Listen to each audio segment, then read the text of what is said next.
یعنی مسئلہ بھی یہی ہے نا کہ یہاں پر لوگ دین یا تو ڈاکٹر سے لیتے ہیں یا مستری سے لیتے ہیں، دین علماء سے نہیں لیا جاتا۔ جب بھی توحید کا بیان ہوگا تو پیغمبر کی تو گستاخی ضرور ہوگی۔ ایسے لوگ بھی موجود ہیں پاکستان میں جو کہتے ہیں ہماری ریسرچ یہ ہے، یعنی 40 سال ایک بندہ ریسرچ کرتا ہے اور اس بندے کی ریسرچ پتہ ہے کہاں پہنچتی ہے؟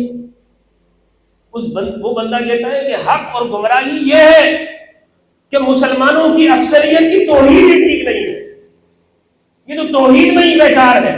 محمد صلی اللہ علیہ وسلم ان الحمد للہ نحمده ونستعینه ونستغفره ونؤمن به ونتوکل علیہ ونعوذ باللہ من شرور انفسنا ومن سیئات اعمالنا من يهده الله فلا مضل له ومن يضلله فلا هادي له ونشهد ان لا اله الا الله وحده لا شريك له واشهد ان سيدنا وسندنا وطبيبنا وطبيب قلوبنا محمد صلى الله عليه واله وسلم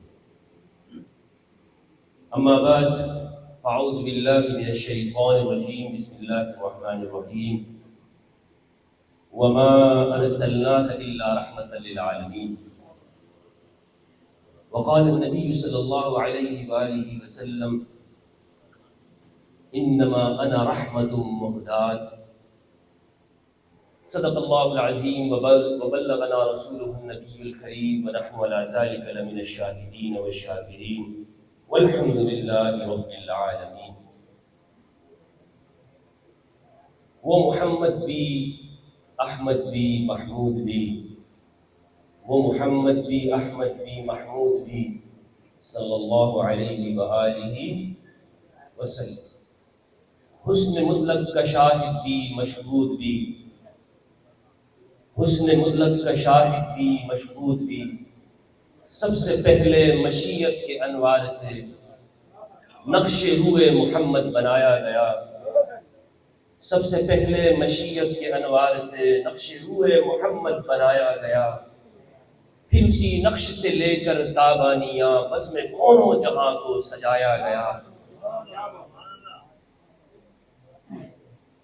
میرا آقا ہے وہ، میرا مولا ہے وہ، جس کی جھولی میں جنت بچھائی گئی، جس کے ہاتھوں سے کوثر لٹایا گیا۔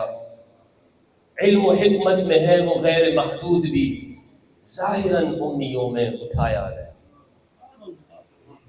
میرے نہایت ہی واجب الاحترام قابل قدر احباب، عزیزان گرامی، خصوصاً قابل صد احترام جناب محقق عصر قبلہ مفتی محمد ہاشم سندھی صاحب حفظہ اللہ تعالی، اور ہمارے برادر عزیز جناب سید زاہد حسین صاحب حفظہ اللہ، اور دیگر ہمارے دوست احباب جناب حسیب صاحب، اور جناب اسی طرح میرے بزرگ احباب، میرے بھائیوں، السلام علیکم ورحمۃ اللہ وبرکاتہ۔ جناب زاہد صاحب سے ہمارا بڑا پرانا تعلق ہے، انہوں نے حکم دیا تو میں یہاں پر حاضر ہو گیا، اور یہ میرے لیے سعادت کی بات ہے کہ خاتم النبیین محمد مصطفیٰ صلی اللہ علیہ وآلہ وسلم کی ولادت کی خوشی کے عنوان سے معنون اور منعقد اس محفل کے اندر میں نے حاضری، میرے لیے سعادت کی بات ہے۔ اور جناب ڈی ایس پی زاہد حسین بھائی، ان کو جتنا میں جانتا ہوں، جتنا میرے علم میں ہے، ایک وہ شخص ہیں کہ جن کا دل اللہ اللہ کرتا ہے، اس سے بڑا تعارف کے لیے الفاظ میرے پاس نہیں ہیں۔ ان کے ساتھ جب بھی گفتگو ہوتی ہے تو انسان کو اللہ کے ساتھ کیسے ملانا ہے، اور کسی کو کم نہیں سمجھنا چاہیے۔ آج ہم لوگوں کے ظاہری حلیے سے محروم ہو جاتے ہیں کہ جناب ہو سکتا ہے کوئی داڑھی بڑی ہو کسی کی، ماشاءاللہ اس نے لباس بڑا ہیروں والا بنایا ہوا ہے، کوئی بڑی چادر کوئی ظاہر ہو رکھی ہے۔ اصل یہ ہے کہ آپ کا دل اللہ کے ساتھ کس طرح جڑا ہوا ہے، ذاکر قلبی ہونا، ظاہر اور باطن کا ایک جیسا ہونا، کہ آپ کا ظاہر آپ کے باطن کے ساتھ کتنا مطابقت رکھتا ہے۔ اللہ سبحانہ و تعالی ہم سب کو عمل کی توفیق عطا فرمائے۔ سب سے پہلے تو میں یہ عرض کرنا چاہتا ہوں کہ ابھی کل جو واقعہ ہوا ہے پاکستان میں، پے در پہ 3 واقعات ہوئے ہیں اور جو انتہائی افسوسناک ہیں، انتہائی خوشی کی گھڑی میں، کہ جب امت مسلمہ وہ تمام عرب اور عجم میں پوری دنیا کے مسلمان وہ ولادت النبی کی خوشی منا رہے ہیں، میلاد منا رہے ہیں، گھروں سے باہر نکلے ہیں، جشن کا سما ہے، خوشیاں منائی جا رہی ہیں، ایسے میں انتہا پسند تکفیریوں، خارجیوں، دین سے نکلے ہوئے، انہوں نے دھماکے دیے اور ہمارے مسلمان بھائی شہید ہوئے۔ ولادت نبی صلی اللہ علیہ وآلہ وسلم کے عنوان سے جو منعقد جلوس ہے اس میں دھماکہ کیا گیا، جس میں شہادتیں ہوئی ہیں، زخمی ہوئے ہیں۔ سب سے پہلے تو ہم سب اس کی مذمت کرتے ہیں اور شہداء کی بلندی درجات کی دعا کرتے ہیں۔ الہ العالمین، ہم تجھے گواہ بناتے ہیں، الہ العالمین، ہم ان خارجیوں اور تکفیریوں کو، الہ العالمین، ان کے بارے میں تجھ سے یہ دعا کرتے ہیں کہ پروردگار ان کو نیست و نابود فرما، اس ملک کو ان سے پاک فرما دے۔ اور جس طرح پہلے یہاں پر اداروں نے ضرب حضب کیا، رد الفساد کیا اور ملک کو ان تکفیریوں سے پاک کیا، اسی طرح دوبارہ سے ہم سب کا یہ مطالبہ ہے کہ ان تکفیریوں اور خارجیوں سے اس دھرتی کو پاک کیا جائے۔ مساجد کے اندر دھماکے کرنا، مدارس کو اڑانا، مزارات کے اوپر ہم دھماکے کرنا، اللہ اور اللہ کے ولیوں کے ان مقامات مقدسہ کو ان کو اڑا دینا، یہ خارجیت ہے۔ یہ کیا ہے؟ خارجیت ہے، اور یہ مختلف شکلوں میں ظاہر ہوتی رہتی ہے۔ آج کل اس نے اپنا پینترا بدلا ہوا ہے۔ پہلے یہ جو احباب تھے، یہ لوگ تھے، کھل کے کہتے تھے بدعت ہے، شرک ہے، پیغمبر کا میلاد کسی نے نہیں منایا، حضور نے کبھی نہیں منایا، بدعت ہے، صحابہ نے نہیں منایا، بدعت ہے۔ اچھا، اب کہتے ہیں اپنے بزرگوں کی ایام منانا شروع کر دیے اور مطالبے ہوتے ہیں کہ جناب ہمارے فلاں فلاں بزرگ ہیں، قومی سطح کے اوپر ان کا ذکر کیا جائے اور ان کو منایا جائے۔ اور اسی میں ان کا یہ طور طریقہ بدلا کیوں ہے؟ دراصل انہیں معلوم یہ ہو گیا ہے ان انتہا پسندوں کو کہ یہ آج سے پہلے لوگوں کو جتنا جھوٹ بولتے تھے ممبر و محراب کے اوپر، اب وہ زمانہ نہیں رہا ہے۔ اب عامت الناس کو معلوم ہو گیا ہے کہ یہ ان کی کتابوں میں کیا لکھا ہے اور یہ بتاتے کیا ہے، اور ان کا اصل چہرہ کیا ہے، ان کے اصل حقائق پتہ چل گئے۔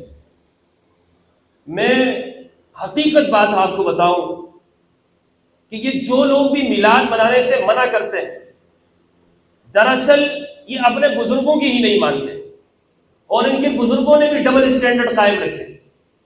ان کے بزرگوں نے کہا کہ جب اعلیٰ حضرت فاضل بریلوی رحمہ اللہ نے جب ان کو فتویٰ دکھایا علماء حرمین کا کہ یہ تو کہتے ہیں کہ نبی کا میلاد نہیں منانا چاہیے، بدعت ہے، انہوں نے سوالات لکھ کے بھیجے۔ علماء حرمین کے 200 علماء نے کہا کہ جو بھی نبی کی ولادت کو بدعت کہتا ہے اس کا اسلام سے کوئی تعلق نہیں۔ تو پھر یہ مجبور ہوئے، انہوں نے لکھا، انہوں نے کہا نہیں ہم مناتے ہیں، اور حاشا مکلا، ہم تو یہ بھی کہتے ہیں کہ حضور جس سواری پہ سوار ہوئے اس سواری کے پیشاب کا تذکرہ کرنا بھی ثواب کا باعث ہے۔ اچھا، تمہارے یہ عقائد، ماشاءاللہ، بزرگ تو یہ لکھ کے چلے گئے، اور موجودہ وقت میں ان کے مفتی صاحبان کہتے ہیں چراغاں نہیں ہونا چاہیے، فضول خرچی ہوتی ہے، چراغاں کیا ضرورت ہے اس کی، یہ لوگوں کو کھانا کھلاتے ہیں، یہ کہاں سے ثابت ہے؟ یہ جتنے بھی اعمال کیے جاتے ہیں میلاد النبی کے موقع پر، یہ کہتے ہیں اس کا دین سے کوئی تعلق نہیں۔ آپ مجھے بتائیے، اپنے دل پہ ہاتھ رکھ کے کہیے، یہاں پر ہم جو یہ بیٹھے ہیں مقصد کیا ہے؟ حضور کے ساتھ ہمارا تعلق بن جائے، اسلام کی باتیں ہم سمجھ سکیں، تذکرہ سن لیں، اس کے علاوہ اور کیا چیز ہے؟ تو پھر ان کو مسئلہ کس چیز سے ہوا؟ دراصل مسئلہ یہ ہوا کہ یہ ایک فکر اور ایک سوچ ہے جس کو کہتے ہیں خارجیت. اس لفظ کو یاد رکھیے گا، خارجیت. بات تو ان کی صحیح ہوتی ہے، کبھی کبھار ان کا جو قرآن کا حوالہ ہے وہ بھی صحیح ہوتا ہے. پاکستان کے اندر کچھ لوگ، یعنی مسئلہ بھی یہی ہے نا کہ یہاں پر لوگ دین یا تو ڈاکٹر سے لیتے ہیں یا مستری سے لیتے ہیں. دین علماء سے نہیں لیا جاتا. تو اس کا کیا کام ہے علماء کا؟ لوگ کہتے ہیں ہم سب کچھ یا تو سیاستدانوں کے بارے میں گفتگو کر رہے ہوتے ہیں، یا ہمارے ہاں لوگ کہتے ہیں جناب وہ فلاں ڈاکٹر صاحب وہ بہت اچھی بات کرتے ہیں، وہ فلاں صاحب جو ہے وہ بڑی اچھی بات کر رہے ہیں، علماء یہ کوئی بات نہیں کرتے. تو اس لیے عامت الناس کو دین صحیح پہنچا بھی نہیں. تو جو خارجی عقائد تھے، خوارج کے عقائد، یہ شروع سے فتنہ موجود ہے. ایک شخص نبی صلی اللہ علیہ وآلہ وسلم کی بارگاہ میں آتا ہے، آپ صلی اللہ علیہ وآلہ وسلم مال غنیمت تقسیم کر رہے ہیں. اب آپ اندازہ لگائیے، سوچئے، وہ شخص پیغمبر کو یہ کہتا ہے یا رسول اللہ اعدل، انصاف کیجئے، انصاف کیجئے. حضور کا چہرہ رنگ بدل گیا، متغیر ہو گیا. فرمایا افسوس ہو تجھ پر، اگر میں انصاف نہیں کروں گا تو دنیا میں کون انصاف کرے گا؟ لیکن اس نے پیغمبر پر اعتراض کیا، پیغمبر کی زندگی کے اوپر، اور حکم دیا کہ یا رسول اللہ آپ یہ کام کریں. حضور نے فرمایا کہ میرے صحابہ یاد رکھو، اس کی نسل سے وہ لوگ نکلیں گے جو قرآن تو صحیح پڑھیں گے لیکن قرآن ان کے حلق سے نیچے نہیں اترے گا. کیا مطلب ہے؟ بظاہر قرآن بہت خوبصورت آوازوں میں پڑھیں گے، قاری، حافظ، شیخ القراء، یہ سارے ان کے اندر پائے جائیں گے، لیکن وہ قرآن جو عظمت مصطفیٰ بیان کرتا ہے، جس کو پڑھ کر صحابہ کے اندر یہ اسپرٹ پیدا ہوئی.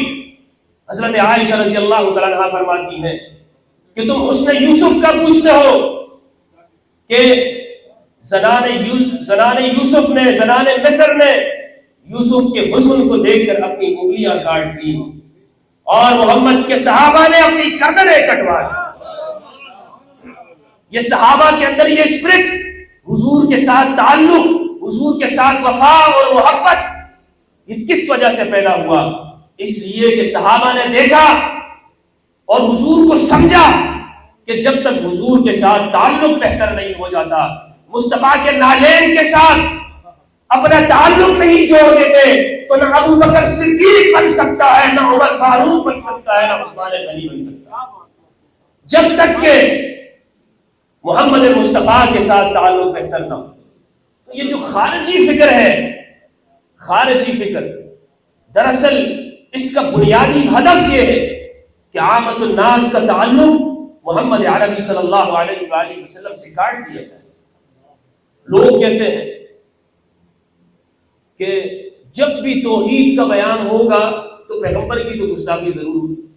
ایسے لوگ بھی موجود ہیں پاکستان میں جو کہتے ہیں ہماری ریسرچ یہ ہے، یعنی 40 سال ایک بندہ ریسرچ کرتا ہے اور اس بندے کی ریسرچ پتہ ہے کہاں پہنچتی ہے؟ وہ بندہ کہتا ہے کہ حق اور گمراہی یہ ہے کہ مسلمانوں کی اکثریت کی توحید ہی ٹھیک نہیں ہے، یہ تو توحید میں ہی بیکار ہے. اچھا کیا ہے جناب تمہاری توحید؟ ماشاءاللہ 40 سال تم نے ریسرچ کی ہے، تمہاری توحید کیا ہے؟ کہتے ہیں جی ہماری توحید تو یہ ہے کہ ہمارے فلاں استاد وہ یہ بیان کرتے تھے کہ جب بھی اللہ کی شان بیان ہوگی، اللہ کی توحید بیان ہوگی تو نبی کی گستاخی ضرور ہوگی. یہ کون سی توحید ہے بھائی؟ یہ کس طرح کی توحید ہے؟ اگر یہ توحید ایسی توحید ہمیں نہیں چاہیے کہ جس میں پیغمبروں کی گستاخیاں ہو. اس توحید، اس کا کوئی تعلق قرآن کے ساتھ نہیں ہے، شیطان کے ساتھ ہے. کہ شیطان بھی یہ کہتا ہے اے اللہ میں تجھے رب مانتا ہوں، میں تجھے خالق مانتا ہوں، میں تیرے آگے سجدے کرتا رہوں گا، چپے چپے پر تیرے سامنے جھکوں گا، تیری عبادت کروں گا، تیری پرستش کروں گا، لیکن آدم کے سامنے جھک نہیں سکتا۔ یہ جو تو مجھے حکم دے رہا ہے کہ آدم کو سجدہ کر، نہیں، یہ تیری توحید کے خلاف ہے۔ تیری توحید کا تقاضا ہے پروردگار کہ تو نے مجھے جس قوت سے پیدا کیا ہے اس میں بلندی ہے، اس میں بلندی ہے، اور آدم کی فطرت میں پستی ہے، تو میں بلندی کی طرف رہوں گا، میں کیوں جھکوں اس کے سامنے؟ تو ایک توحید تو شیطان کی ایک توحید ہے جس جانب یہ لوگ لے کے جانا چاہتے ہیں، اور ایک توحید جو قرآن کی توحید ہے۔ قرآن کی توحید کیا ہے؟ فرمایا لقد من اللہ علی المؤمنین اذ بعث فیہم رسولا، ہم نے مومنوں کے اوپر یہ احسان کر دیا کہ ان میں پیغمبر بھیجا اپنا۔ درود بھیجیے محمد والے اللہم صلی علی محمد وآل محمد، بلند آواز سے پڑھیے صلی اللہ علیہ وآلہ وسلم، بلند آواز سے بھیجیے صلی اللہ علیہ وآلہ وسلم، صلی اللہ علیہ وآلہ وسلم۔ لقد من اللہ نے احسان کر دیا کن کے اوپر؟ المؤمنین۔ میں نے جو آیت آپ کے سامنے پہلے پڑھی تھی خطبے میں، وما ارسلناک الا رحمۃ للعالمین، کتنی دقیق آیت ہے۔ وما ارسلناک، اور نہیں ارسلناک، بھیجا ہم نے تجھ کو، نہیں بھیجا ہم نے تجھ کو، الا مگر رحمتن، رحمت بنا کر، للعالمین، سب جہانوں کے لیے۔ عربی کا قاعدہ ہے کہ جب پہلے نہیں ذکر کیا جائے پھر ہاں کہا جائے تو اس میں پختگی ہوتی ہے۔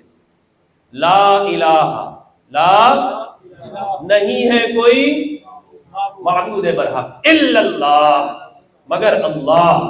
ایک قرآن سمجھنے کا طریقہ یہ ہے کہ مصطفیٰ کے ساتھ اپنا تعلق بہتر بنا لیا جائے۔ مصطفیٰ کے ساتھ تعلق بہتر ہوگا، اہل بیت کے ساتھ تعلق بہتر ہوگا، تو اس شخص کی توحید بھی درست ہوگی اور اس شخص کا ایمان بھی درست ہوگا۔ اگر مصطفیٰ کے ساتھ تعلق درست نہیں، اہل بیت کے ساتھ تعلق درست نہیں، اس میں کجی ہے، ٹیڑھ پن ہے، رکاوٹ ہے، گراوٹ ہے، تو یاد رکھیے گا یہ توحید بھی بیکار ہے اور اس شخص کا ایمان بھی بیکار ہے۔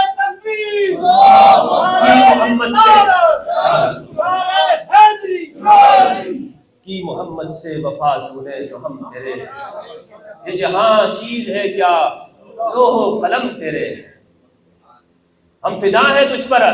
علامہ اقبال نے کہا میری جان لے لو بس میرے پیغمبر سے وفاداری کرنا۔ آج صورت سمر کی ہے کہ پیغمبر خدا کے ساتھ اپنا تعلق ہم درست کر لیں، اپنا تعلق اور اپنا میلان وہ درست بنا لیں۔ تو میں عرض یہ کر رہا تھا، اللہ سبحانہ و تعالیٰ نے ارشاد فرمایا لقد من اللہ علی المؤمنین اذ بعث فیہم رسولا من انفسہم، اور اس سے پہلے میں نے آیت آپ کے سامنے تلاوت کی، وما ارسلناک الا رحمۃ للعالمین، ہم نے آپ کو سارے جہانوں کے لیے رحمت بنایا۔ آپ ہر انسانیت کے لیے، خواہ کسی بھی ملک کے لوگ ہوں، ان سب کے لیے آپ رحمت ہیں، تمام جہانوں کے لیے، خواہ وہ فرشتے ہوں، خواہ وہ جنات ہوں، ان سب کے لیے آپ رحمت ہیں۔ دنیا کا کوئی بھی جغرافیہ اور خطہ ہو، اللہ نے فرمایا عالمین، سارے جہانوں کے لیے۔ اور اللہ نے جب اپنا انٹروڈکشن کروایا کیا فرمایا؟ الحمدللہ رب العالمین۔ تو جو الفاظ وہاں استعمال کیے پروردگار نے، جب مصطفیٰ کا تعارف کروایا تو رحمت للعالمین، اپنا کروایا تو رب العالمین۔ جب اللہ نے پیغمبر کو بھیجا تو سارے جہانوں کے لیے، کہ سارے جہانوں کے لیے بھیجا ہے، لیکن جب احسان جتلوایا ہے تو صرف اہل ایمان کے اوپر۔ کیا فرمایا؟ اے حبیب ہم نے آپ کو سارے جہانوں کے لیے بھیجا، انا ارسلناک کافۃ للناس، آپ سارے لوگوں کے کام میں نے تیرے اوپر کیا، یہ کیا، یہ کیا، فلاں کیا، لیکن آپ ہمیشہ اسی سے مخاطب ہوتے ہیں کہ جس کو احسان بھی اسی پر جتلایا جاتا ہے کہ معلوم ہو کہ یہ قدر بھی کرتا ہے، اور جو ناقدر آدمی ہوتا ہے اس سے سائڈ ہو جاتا ہے۔ تو جن کو آج توفیق نہیں ملی ولادت مصطفیٰ پر خوشی منانے کی، اس ماہ میں توفیق نہیں ملتی، اور وہ صرف یہی اعتراض کرتے رہتے ہیں، پیغمبر نے نہیں منایا، صحابہ نے نہیں منایا، ولیوں نے نہیں منایا، فلاں نے نہیں منایا، اس کو فلاں نے شروع کیا تھا، ان سے اللہ نے توفیق چھین لی ہے۔ المؤمنین، المؤمنین۔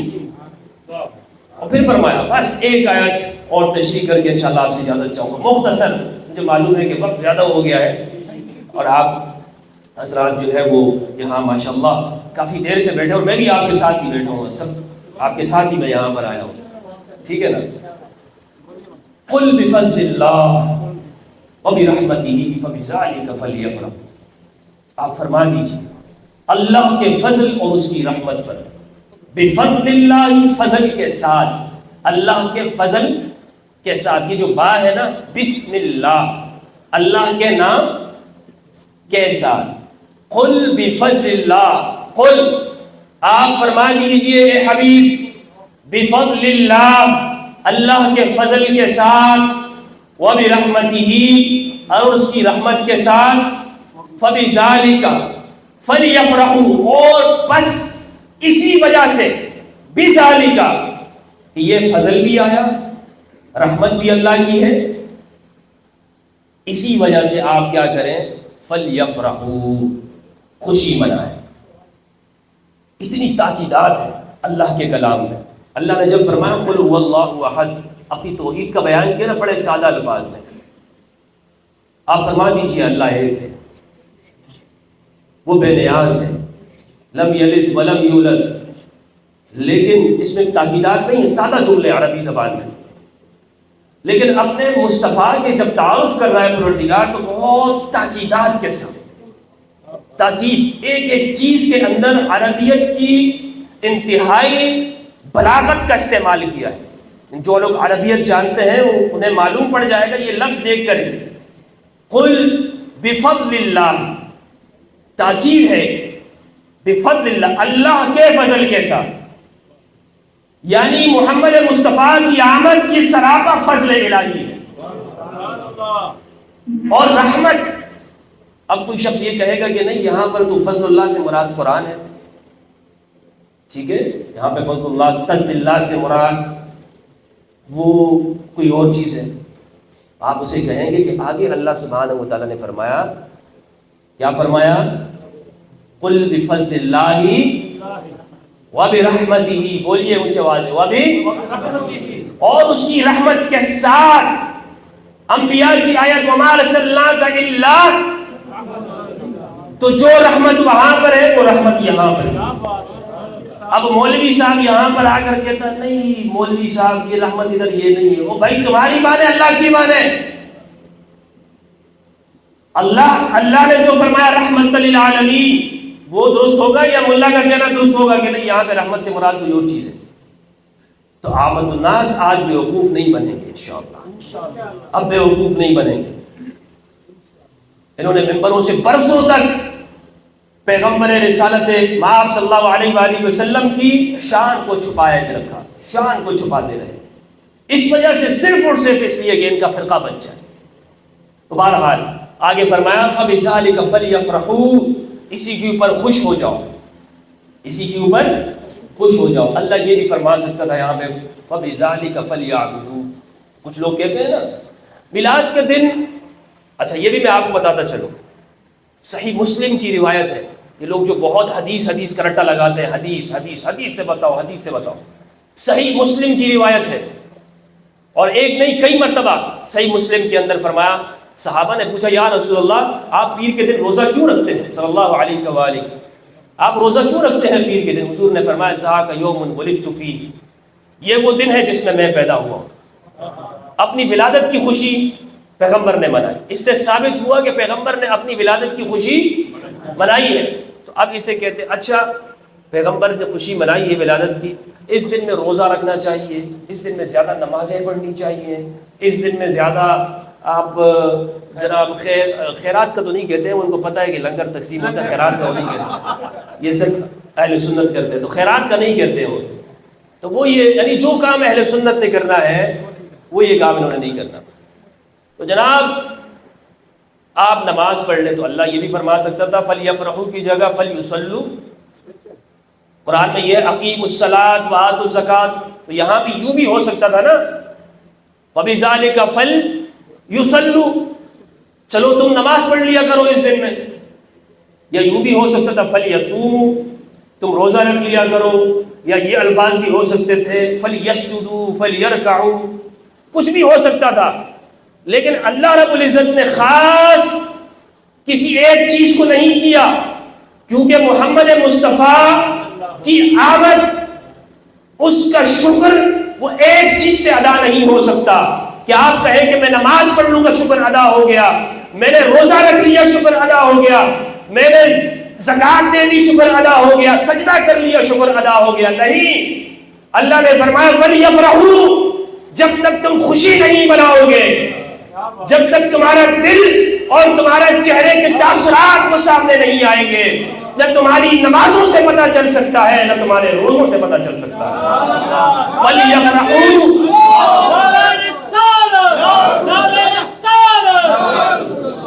فَلْيَفْرَحُوا، فَلْيَفْرَحُوا، خوشیاں مناؤ، خوشیاں مناؤ. اللہ نے فرحت، یہ ہمارے یہاں اردو میں بھی استعمال ہوتا ہے یہ لفظ فرحت، فرحان، ٹھیک ہے. اس کا کیا مطلب ہوتا ہے؟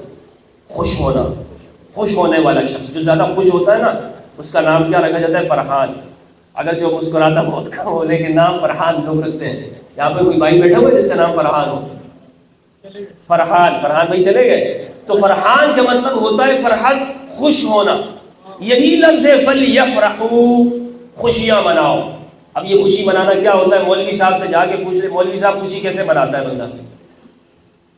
تو جو طریقہ آپ کو وہ بتا دیں خوشی منانے کا، اسی طریقے میں منائیں. کبھی مولوی صاحب سے پوچھ لیں مولوی صاحب آپ جب خوش ہوتے ہیں تو خوشیاں کیسے مناتے ہیں آپ؟ کوئی تو طریقہ ہوگا نا. مولوی کا خوش ہونے کا یہ ہمیشہ نماز بھی پڑھتا رہتا ہے، کوئی تو طریقہ ہوگا. تو بہرحال یہ جو چراغاں کیا جاتا ہے، خیرات کی جاتی ہے، جو غریبوں، مسکینوں، بیواؤں، یتیموں کی مدد ہوتی ہے، یہ خوشی کا اظہار ہے. فَلْيَفْرَحُوا، خوشی مناؤ. اگر قرآن میں اس کی جگہ کوئی اور لفظ ہوتا تو آپ کی بات صحیح ہوتی مولانا. ہمیں آپ سے کوئی خدا واسطے بیر نہیں ہے، لیکن بات ساری کیا ہے کہ دلیل کی بات ہونی چاہیے. آگے جو الفاظ فرمائے ہوا خیر مما یجمعون، مولوی کی ساری دلیلیں بیکار چلی جائیں گی. اللہ کا فرمان حق ہے، بولیے اللہ کا فرمان حق ہے. اللہ سب سے زیادہ جانتا ہے، مولوی سے بھی زیادہ اللہ جانتا ہے. ہوا خیر مما یجمعون، فرمایا یہ بہتر ہے ہر اس چیز سے جسے یہ جمع کرتے ہو. جو کچھ بھی تم جمع کرتے ہو اپنے پاس سیو کرتے ہو. تو معلوم یہ ہوا کہ خوشی صرف سوکھی سوکھی خوشی نہیں ہوگی، بلکہ وہ خوشی ہوگی جس میں تیرے سے کچھ جاتا بھی ہوگا. ہوا خیر مما یجمعون، لوگ مال کو جمع کرتے ہیں. لوگ کیا جمع کرتے ہیں؟ مال کو جمع کرتے ہیں. تو اللہ نے فرمایا یہ جو بھی تمہارے پاس مال ہے اس سب سے بہتر وہ ہے کہ جو تم خوشی مناؤ. اور خوشیاں کس طرح سے منائی جاتی ہیں؟ خوشیاں منانے کا جو انداز ہے وہ ایمان کے ساتھ ہے. جس طرح ایمان ہوگا اسی طرح کی خوشی ہوگی. جس طرح ایمان اور مصطفیٰ کے ساتھ تعلق درست، اتنی ہی خوشی کا پایہ بلند، اتنا ہی زیادہ آدمی خوش ہے.